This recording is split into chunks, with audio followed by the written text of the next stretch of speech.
eu sou a Mona Lisa Perrone e esse é o Item Mais da CNN. Quero convidar você que está ouvindo o podcast agora a fazer um exercício comigo. Vamos lá malhar a nossa cabeça? É o seguinte, vamos nos imaginar no lugar de algum profissional que esteja ali na linha de frente da Covid-19, né? Na linha de frente de combate à Covid-19. Pode ser um médico, uma médica, enfermeiro, enfermeira, técnico de enfermagem, técnica de enfermagem, recepcionista de hospital, profissional de limpeza, qualquer uma das atividades envolvidas aí direta ou indiretamente. Se imagine no lugar de alguém com uma dessas profissões.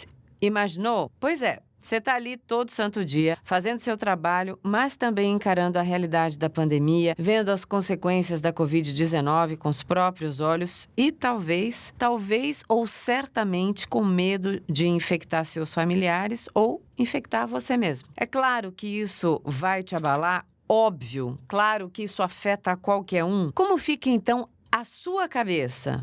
Respondeu? Então vamos continuar aqui fazendo esse exercício. Como fica a sua mente nessa nova realidade intensa, sem descanso, em que qualquer pessoa pode ser contaminada, em que hospitais públicos estão perto do limite? Enfrentar essa pandemia tem sido um desafio gigante na minha vida, tanto psicologicamente como fisicamente. A gente sabe que a gente está vivendo um momento de muitos conflitos, né, gente? Na política, nessa área da saúde também, mas a gente tem que lembrar sempre, é claro, da pandemia, e a Covid-19 pode trazer danos à nossa saúde física e a mental também. No setor de psiquiatria da Faculdade de Medicina da USP, mais de 30% das pessoas que procuram ajuda são enfermeiros e técnicos de enfermagem. É isso, gente. O Item Mais de hoje recebe, então, a psicóloga Marina Bragante. Ela é uma das profissionais por trás aí da Rede de Apoio Psicológico. É um projeto criado para auxiliar os profissionais que estão na linha de frente nesse momento. Marina, muito bem-vinda ao Item Mais. Explica pra gente o que é essa Rede de Apoio Psicológico. Oi, boa tarde. Obrigada, Mona Lisa. A Rede de Apoio Psicológico, ela começou em março, quando a gente teve os primeiros casos, assim, de coronavírus aqui no país. Eu sou psicóloga e é uma amiga minha psicóloga, a gente estava conversando e a gente estava muito angustiada porque nos consultórios estavam começando a aparecer, enfim, enfermeiras, médicos, médicas, muito abalados com toda a imagem que tinha sido criada a partir da Itália, né? Principalmente da Itália, que a gente estava naquele momento em que a Itália estava no olho do furacão da pandemia. Sim, recolhendo corpos, né, nos abrigos, é uma imagem horrorosa, inesquecível. Exatamente. E será que eu vou ter que escolher ou não quem vai sobreviver? Não foi para isso que eu estudei. A gente tinha uma pressão ainda na fantasia, né? Porque a gente não estava vivendo o processo que a gente está cada vez se aproximando mais, enquanto país, né? Mas tinha já a fantasia do que aconteceria. E daí a gente estava conversando e a minha amiga, que é a Evelise, falou, bom, mas a gente precisa, enquanto classe de psicólogos, dar uma resposta para a sociedade, porque tem uma parte disso tudo que a gente está vivendo que somos nós que sabemos lidar, né? Que é poder acolher, cuidar, entender a angústia, pensar junto com a pessoa quais são os recursos que ela tem ou que ela precisa para passar por esse momento. Os psicólogos, assim como jornalistas, mas de um formato diferente, estão entre profissões que podem continuar trabalhando. Se você tiver uma boa internet, um computador, você consegue atender. Obviamente é um cenário diferente de quando você atende no seu consultório, mas estamos todos em cenários muito diferentes desde que tudo isso começou, né? E daí a gente pensou, bom, e se a gente angariasse alguns psicólogos da nossa rede para atender voluntariamente profissionais de saúde? Bom, então vamos criar uma plataforma, tipo um Tinder de psicólogos com profissionais de saúde. Maravilhoso! Adorei a metáfora. Acho que é a plataforma que ficou mais conhecida, que faz esse match específico, assim, né? Exato. Entre eu preciso de alguma coisa, eu tenho essa coisa para te oferecer. E daí a gente contatou o Pedro Marcum, que é um profissional que trabalha com plataforma, entende programação e tudo, e a gente começou a discutir e pensar esse formato. Nessa semana, assim, foi muito curioso, porque a gente estava conversando no final de semana, e a Evelise e a Camila, que é a outra psicóloga que estava nesse núcleo duro do início, elas montaram um textinho de WhatsApp para disparar entre os amigos, para ver se a gente angariava, e o que elas tinham na cabeça era 80 psicólogos. E daí o texto falava, oi, somos psicólogas, a gente está tentando fazer essa plataforma, se você tem interesse em ser voluntário, escreva para esse e-mail. porque ainda não tinha nenhuma plataforma criada, né? Uhum. E daí, em 24 horas, 48 horas, a gente tinha mais de 2.000 pessoas inscritas. Meu Deus, que coisa fantástica! Foi muito fantástico. Para quem estava do outro lado, foi um pouco assustador. Sim. Nossa, como é que a gente responde essa demanda, né? Sim, eu acredito. Claro, quem está do outro lado se sente desafiado, mas o fantástico é saber que vocês foram no coração do problema, né? E estavam tendo toda essa mobilização, ela de fato se fazia necessária. Quando eu falo fantástico, é em relação a isso, né? Que vocês foram ali, se fosse um alvo... Sim, não, com certeza. Era aquela parte central bem vermelhinha ali, ou seja, 100% de acerto. Foi isso. E não parava de crescer, assim. Então, o que a gente fez foi... A gente fez uma outra parceria com o Nossas, que é uma organização social que tem outras plataformas que atendem a outra demanda. Na verdade, é uma super interessante, chama Mapa de Acolhimento para Mulheres Vítimas de Violência. E daí eles já tinham uma estrutura que a gente adequou à nossa ideia inicial. Passamos os psicólogos, então a gente criou a plataforma, que é a rede de apoio psicológico.org.br, e na plataforma o que acontece é o psicólogo se cadastra e a gente tomou o cuidado de poder verificar o número do Conselho Regional de Psicologia do psicólogo para garantir que ele está registrado, porque a gente tem psicólogo do país inteiro e a gente não é responsável pelo trabalho dele, cada um teria que se responsabilizar pelo seu próprio trabalho, né? De casa é impossível você cuidar de cada uma das 4.000 pessoas que hoje em dia a gente tem inscrito. Sim. Então a gente achou que dessa forma, assim, podendo verificar se a pessoa está inscrita no CRP e não tem nada que desabone essa inscrição, ele já é um profissional que pode atender. Uhum. Eu gostei muito de saber sobre isso, mas primeiramente, claro que eu quero saber como é que vocês cadastraram esse time aí super do bem, como é que vocês estão fazendo isso, mas o que eu queria saber muito, assim, na hora que vocês viram que tinha essa demanda, qual é a tônica mais recorrente, assim, ou tem distinções do que as pessoas mais precisam de apoio? Claro que você não vai revelar ninguém, não quero que quebre o decoro, a ética profissional, nada disso. Mas vocês já sabem, você já sabe o que vocês mais precisam trabalhar na cabeça das pessoas que estão aí atuando na linha de frente do combate à Covid, Marina? Dos profissionais de saúde, né? Isso. Sim, a gente tem, obviamente, cada ser humano tem as suas questões próprias e daí isso sempre aparece. Mas tem uma linha, assim, né, que dá para perceber entre a maioria dos casos. E ela também foi caminhando, porque agora a gente está com 60 dias, né, de quarentena. Acho que no primeiro momento apareceu muito forte o que você falou no início, assim, o medo de contaminar a sua família e de trazer o vírus para dentro de casa. E a pressão, né, do que significa isso. E tinha uma outra questão que era muito importante no início, que era como se reorganizar do ponto de vista de, bom, se as minhas filhas e meus filhos não vão mais para aula, quem cuida deles? Como é que eu toco a casa? Porque quase toda a sociedade que podia, naquele momento, estava se reorganizando para ficar em casa, mas quem está trabalhando na linha de frente não pode, né? Então, teve um estresse importante de como reorganizar o cotidiano dentro de casa, sem poder estar dentro de casa. E com o acréscimo do medo de contaminar, né? Para diminuir a culpa, é isso? De quem ia ter ali uma série de novas demandas e não podia abrir mão daquilo que ele se propôs a fazer também profissionalmente, que é ajudar os outros em todas essas questões mentais, é isso? Não sei se é só a culpa, porque tem o estresse de poder lidar, né? Enfim, as famílias que estão em casa lidando, por exemplo, com as crianças que têm que fazer homeschooling e tudo, se você não está na sua casa, quem que vai acompanhar a escola do seu filho? Seu filho vai ficar com quem? Se ele não pode ficar com os avós, porque a ideia era poder preservar os idosos, você não necessariamente tem uma rede de apoio que se prontifique a ficar com seu filho ou sua filha. Você indo e voltar também expõe os seus filhos, o que significa que eles podem expor as outras pessoas. Tem uma complicação prática, assim, que traz um acúmulo de estresse e angústia significativo no momento de reorganização. Isso foi no primeiro momento. Agora, ainda continua o medo de contaminar, porque ele é real, né? É uma realidade que está posta, assim. E daí tem muito profissional de saúde que pegou a Covid ou que está com Covid, então você tem que lidar com parte da sua equipe ficando doente e daí vou falar uma palavra muito delicada, mas uma onipotência dos profissionais de saúde, quase como que se a gente não pudesse ser contaminado, porque a gente está lá lidando e a gente sabe muito sobre isso, mas nesse momento estamos sendo contaminadas e contaminados. Então como é que a gente lida com essa fragilidade que é humana, mas que está exposta nesse momento, sabe? Sim. Que é muito duro, né?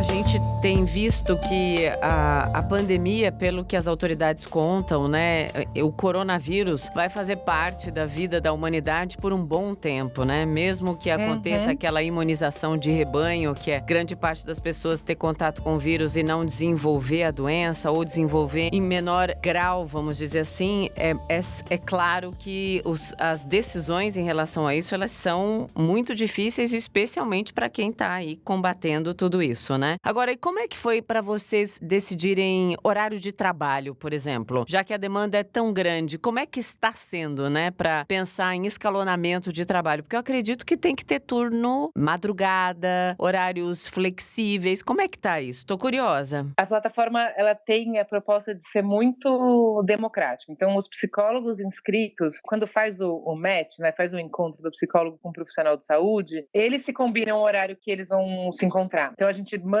o número de WhatsApp psicólogo e para o profissional de saúde, um do outro, e daí eles conversam e eles se organizam. Então, daí depende, cada dupla de profissional de saúde e psicólogo se encontra no horário possível. Mas a plataforma tem também um núcleo clínico que pensa um pouco isso que a gente está falando, assim, quais são as questões que estão surgindo, como é que a gente cuida dos psicólogos, porque, Mona Lisa, acho que tem uma coisa super importante que é evidente, os psicólogos estão lá para poder dar o apoio psicológico para os profissionais de saúde, mas estamos todos no processo da pandemia, né? Exato. Então, a gente também tem a nossa vida repensada, reorganizada, a gente também tem o medo do vírus, por mais que a gente esteja em casa, essa nuvem, assim, né, do medo tá próxima. Então, a gente também, como plataforma, organizou uma rede de apoio para os psicólogos. Super importante. É. Agora, Marina, como é que os profissionais estão lidando com a morte, que é eu acredito que o pior cenário, óbvio, em relação a tudo isso? Os dois lados, tanto vocês que cuidam dos outros, quanto os outros que estão cuidando dos pacientes. Os profissionais de saúde que chegaram, nem todos trouxeram ainda a morte, e acho que vão trazer, e acho que é uma questão que a gente está pensando, não só na plataforma, mas enquanto sociedade, né? Como é que a gente lida com esse número crescente de mortes próximos da gente, sem poder fazer as cerimônias que a gente está acostumada, né? Ou um velório, um enterro, um encontro, sem ter abraço, né? Porque você tem que ficar na sua casa, sem poder se despedir, enfim. Mas eu diria que, assim, tem muitas possibilidades, mas podendo adaptar um pouquinho do que a gente tem discutido nos grupos, tem quase uma negação de que isso está acontecendo, que é uma forma de se proteger, né? Porque, de fato, assim, lidar com tanta morte ao mesmo tempo, tanta angústia, minimamente você precisa conseguir se proteger para continuar vivendo. Sim. Então, tem uma frequência de processo de negação e tem uma outra que é, como eu coloco isso de forma fácil de entender, assim, é quase um pensamento mágico de que, tipo, eu quero que a pandemia acabe logo. Eu não tô negando a pandemia, eu sei que ela está aqui, eu sei que muita gente está morrendo. Ontem foram mais de 1.000 mortes, né, no país. É uma coisa absurda que a gente está passando. Mas é quase como se a gente fosse um pensamento de criança, assim, né? Um momento, uma coisa mágica vai acontecer e eu quero que isso aconteça rápido para passar. Mas isso é negação ou isso é ceticismo dos profissionais de saúde ou os dois? Eu acho que a negação é uma forma e esse pensamento mágico de querer que isso aconteça rápido, assim, ele não é uma negação porque sabe que está acontecendo, as pessoas trazem as dificuldades que a pandemia tem escancarado, mas é isso, a gente chamaria de pensamento mágico, assim, de querer que isso resolva rapidinho, sabe? E não vai, né? Você acabou de falar, não vai demorar muito tempo e a gente vai ter que se reorganizar várias vezes neste processo. Qual é a capacidade de atendimento do projeto? Você já falou, né? Enfim, 2.000 ali de cara no comecinho. Como é que tá, então, essa capacidade, essa capilaridade desse projeto? O Tinder da cabeça, adorei esse nome. Os psicólogos vão me matar. Não, mas é legal. Não, é legal, é não, legal. Mas eu acho que para quem não é psicólogo, isso faz sentido, assim, fica fácil de entender. Super. A gente tem, no momento, 4.238 psicólogos voluntários para atender. A gente tem 2.908 profissionais de saúde cadastrados e a gente fez 2.228 matches. Demais. Então, a gente tem muito psicólogo disponível para o atendimento. Tem muito psicólogo que está disponível para atender mais de uma pessoa. Então, a capacidade ainda é muito grande. E como ele é virtual, a gente tem profissionais de saúde e psicólogos do país inteiro cadastrados. Nossa, excelente. Inteiro. Excelente. E me fala então sobre essa coisa, tá tendo atendimento de madrugada? Quero saber das situações mais curiosas até agora. Olha, eu não sei se a gente teve atendimento de madrugada, mas é isso, tem esses atendimentos, tipo, que a pessoa tá na cama, né, que é muito incomum pro psicólogo. O psicólogo tá muito acostumado com o contorno do consultório, assim, tem Sim.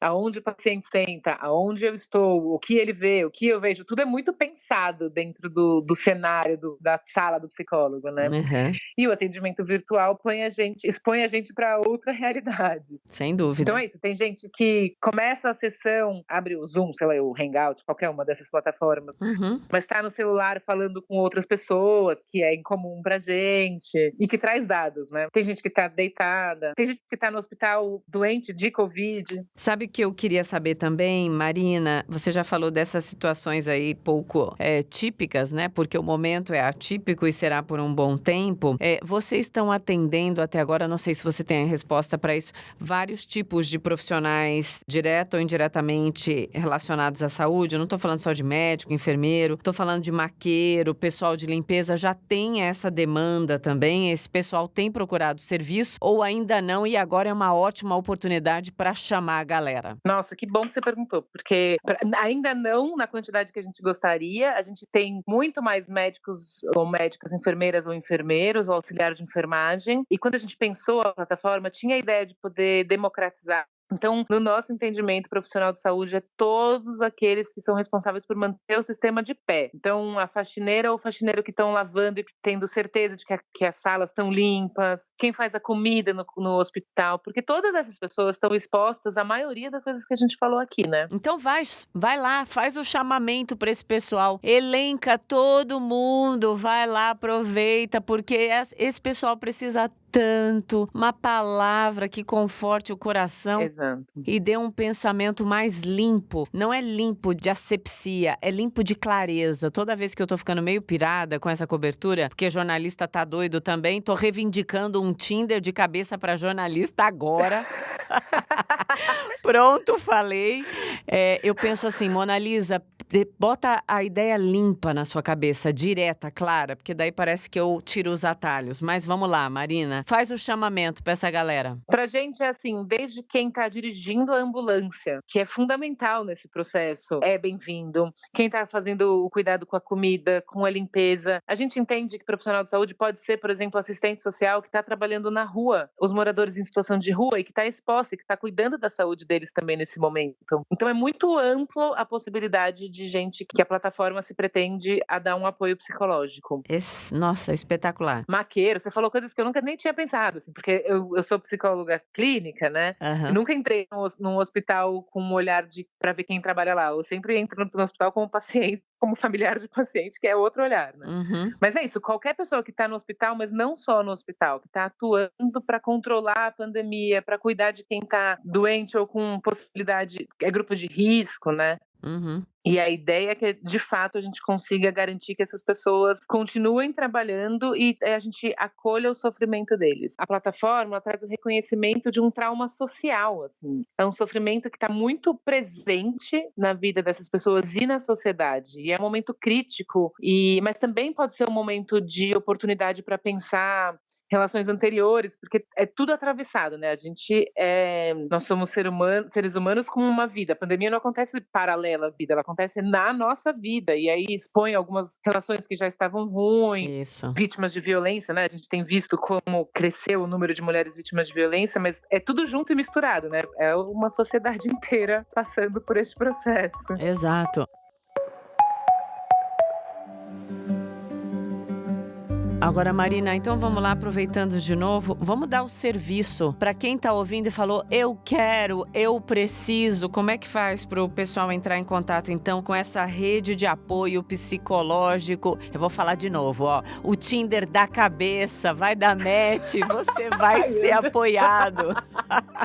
Isso é maravilhoso, vai, conta, como é que o pessoal faz? Tem que entrar no site da plataforma, que é www.rededeapoiopsicológico.org.br. Vou repetir, tá? www.rededeapoiopsicológico.org.br. psicológico.org.br. E daí se cadastrar. Pode ser ou psicólogo como voluntário para poder atender, ou profissional de saúde, e daí tem um cadastro básico, assim, não é um cadastro extenso, porque também estamos no momento em que as coisas precisam acontecer muito rápido. Sim. E daí é isso, daí você vai receber um no seu celular, no WhatsApp, daí vou fazer um parênteses muito importante que é: preste atenção ao cadastrar o seu WhatsApp. Tá. Porque a gente teve alguns WhatsApps cadastrados errados, daí, enfim, a gente consegue resolver, mas atrasa, né? Demora um pouco mais. E daí você vai receber no seu WhatsApp o contato do psicólogo, e o psicólogo vai receber o contato do profissional de saúde, e é só entrar em contato e agendar o encontro, né? É isso aí, um encontro virtual. Exato. Quando a Marina fala profissional de saúde, é toda a cadeia envolvida. Ela deixou muito claro isso no papo inteiro. Eu achei fantástico isso e eu adorei. Marina, posso contar pro povo que você tá no meio disso daí, mas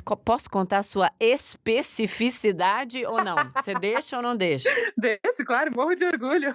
Gente, a Marina é mãe de trigêmeos. Que idade, Marina? Só pra eu pensar a minha pequenez. 19 meses. Meu Deus! Marina! Ó, Mona Lisa fã agora de Marina, do projeto de todo mundo. Misericórdia! Mas ó, eu preciso falar que os louros não podem ser só meus, porque eu tenho um marido que é muito companheiro e que divide e compartilha todos os afazeres de casa com as crianças comigo. Então não posso ser só eu que sou ficar nesse lugar. Tenho um marido que, assim como é a responsabilidade dele, compartilha comigo cuidar das crianças. Ó, hashtag admiração, então, para a família Bragante. Pronto, a família. Marina, adorei o papo. Ó, eu dei a dica, você viu, né? Eu quero algo parecido para os jornalistas. Posso contar para você que fazer uma consulta rápida? Misericórdia, como a gente está sofrido. Meu Deus. Imagina, a gente sabe que a gente tem recebido muitos pedidos, assim, para os professores que estão num momento muito difícil, para os jornalistas, os bombeiros, tem muita profissão que está falando, mas a gente também precisa. A gente está pensando como é que a gente organiza isso. Me avisa, por favor, que eu vou ser a primeira que vou estar lá. Porque ainda o mais doido de tudo isso é que a gente ainda é alvo de ódio. As pessoas atribuem a nós a informação que todo mundo precisa ter. Então, nesse estado de loucura, a gente tem que exaltar o lado positivo da vida que vocês estão revelando aí um pedacinho. Amei saber, tá? Amei. Que bom, obrigada, Mona Lisa. Muito obrigada. Que bom. Obrigada a vocês, força, e vamos continuar conversando mais pra frente, pra atualizar, pra dar mais serviço. Claro. Já fica o convite para uma próxima. Um beijo pra você e pra todos envolvidos nessa iniciativa Super do Bem. Outro. Muito obrigada. Beijo. Beijo. Tchau. Então é isso, amanhã a gente se vê de novo? Não, amanhã a gente se ouve mais. Em pé.